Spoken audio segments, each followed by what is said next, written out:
Un día Balaam a Pamarisha, pueblo judío. Ahora podemos el pueblo de Israel del campamento, clasificar según un tribunal, Espíritu de Dios a bajar el chico. Y era así que siguiente profecía. Esa amiga mensaje de Balaam, Yudi, peor, palabra de Jehová, porque mira, claro, y depende de lo que Dios está pensando. Hubo un ancho abrir y también de encontrarse un millón de amigos de Dios Todopoderoso.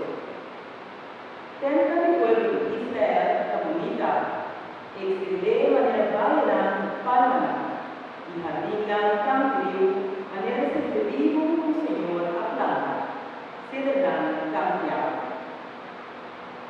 Nada de abundancia de aguacero, y planta semilla de una verde.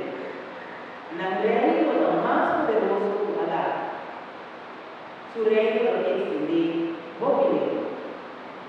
Después Balaam pronunciar otra profecía. Esa antigua mensaje de Balaam, Yuri peor. Palabra de nombre de lo que era claro, depende de lo que Dios está pensando. Hubo una ancha abrir, y también en trance, un millón de amigos, fue Dios Todopoderoso. Mira miré, pero no para ahora aquí. Mira contemplé, mas no mira cerca. Un leño sale de la short de agua, manera con estrella brillante, un scepter, lordanda, fuiste. Palabra de Dios. Nos alaba el Señor.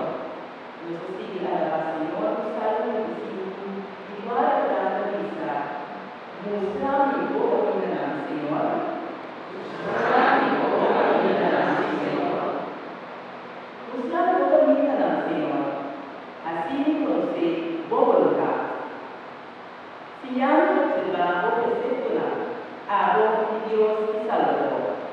Mostrar mi boca al Señor.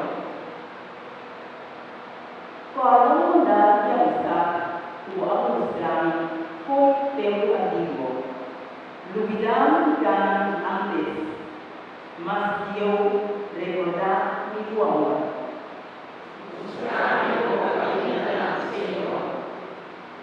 Señor bondadoso y justo, esta señal de perdona su caminhar, esta guía, verdad y amor están por cumplir su alianza.